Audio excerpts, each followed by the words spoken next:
د پښتون ژغورنې غورځنګ مخکښ غړي وایي چې مشر یې منظور پښتین دوی ته له زندانه په ور استول شوي لیک له ده سره د پولیسو د شوي ظلم کیسه لیکلې.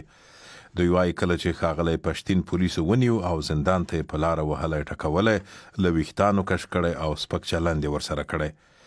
د یو مرکې په پیل کې مې د پښتون ژغورنې غورځنګ د مرکزي کمیټې له یو غړي عبدالصمد خان چې په خپله قانوني مدافع وکیل هم دی او د منظور پښتین لیک ورته رسېدلی، د دې لیک د څرنګوالي په اړه نور جزئیات وپوښتل.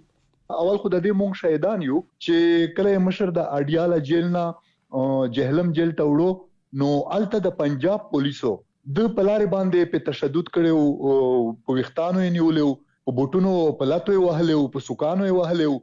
لکه بیا چې الته جهلم جیل ته دی یوړو نو بیا الته جهلم جیل کې دی په داسې یو کمره کې بند کو چکۍ وتوای چې هغه بخي هوادار و سلور طرف نه پاغه کې کړکۍ وې د زنګلې پکې لګېدلې وې د اوسپنې، لکه داغه ته بیا هیڅ داسې په دې سخت یخني کې بیا داسې هیڅ طریقه نو چې سړی پکې د ساړه نه ځان وژغوري. نو بیا 15 ورځې په دې کې تیرې کړې. بیا د چکوال ډي سي د خلاف چې کوم د 3 MPO آرډر وېستو نو بیا 14 ورځې په هغه کې هم په دغه جهلم تیر کې جیل کې مشر یو میاشت تیر کړه. دغه صورتحال او هیڅ قسم انساني غور سره نه کېدله. په جیل کې دننه په تشدد نه دي شوی، خو چې په کومو شرایطو کې مشر ساتل کېده هغه به غیر انساني او په هغه کې د یخنۍ نه د ساتنو هیڅ د طریقه نو د جیل ته د ورتګ د پاره څه ډول امکاناتو مثلا تاسو د سره رابطه کولای شو، څوک ورتلای شول که څنګه؟ چې کله د جهلم په 3 MPO کې او د جهلم د ډیپټي کمشنر په 3 MPO کې بیا سمون دوه ملګرو ور سره رابطه کړې و، هغه ته ملاقات هم ور کړو. یو نور باچا زمونږ چې کوم دغه د بلوچستان ایالتي کوارډینیټر دی او یو زمونږ د مرکزی کمیټې غړی دی عنایت کاسی صاحب، دوی ور سره ملاقات کړو.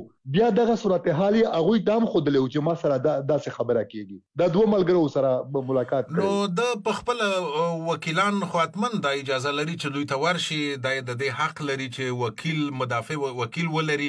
هغه بیا دا موضوع نو راپورته کړي د چارواکو سره. خپل وکیل یم مادرې پورې درخواست ورکړی دی د ډیپټي کمشنر جهلم ته، ډیپټي کمشنر چکوال ته، خو زمونږ اوریدنه مننه نه ده، زمونږ غوښتنه مننه نه ده.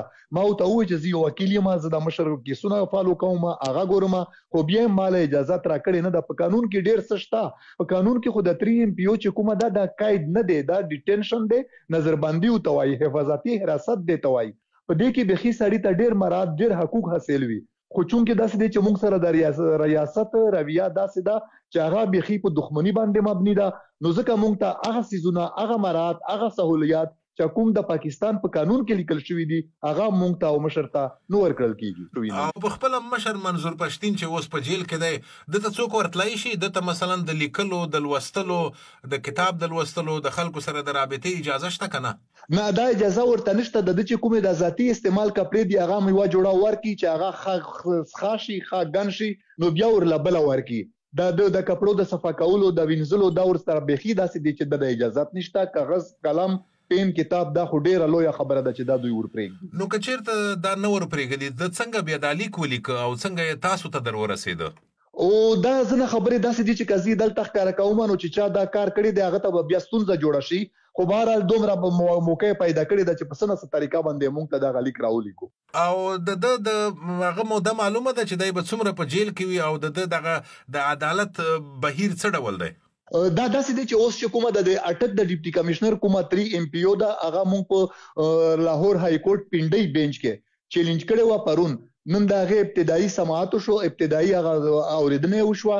نو داسې دی چې په هغه کې مونږ ته بیا 8 تاریخ د دې میاشتې راکړ چې د حکومت نه هم جواب وغوښتو، د ډیپټي کمشنر نه هم جواب وغوښتو چې آیا دا څه وجوهاتو چې تا د اټک ته د مشر نه کومه داسې د امن او امان خاطره وه یا هلته داسې ستونزه پیښې ده، ته ماله جواب راکړه تر 6 تاریخ پورې. نو راتلونکي اورېدنه به داسې وي چې د دې میاشتې په 6 تاریخ باندې بیا به پته لګي چې عدالت مونږ ته څه ریلیف راکوي که نه.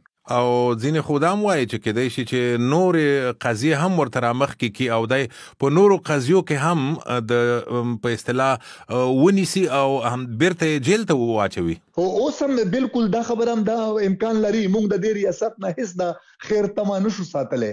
داسې دی چې دا هر څه امکان لري، دا کېدلی شي د مشر خلاف دروغجنې مقدمې FIR-ونه په خیبر پښتونخوا کې هم شته، په سیند کې هم شته، په بلوچستان کې هم شته.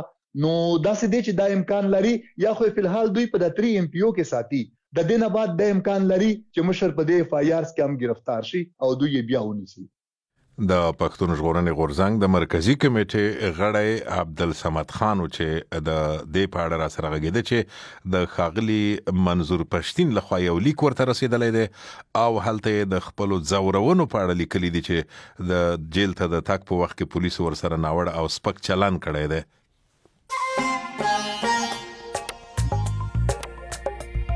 د BBC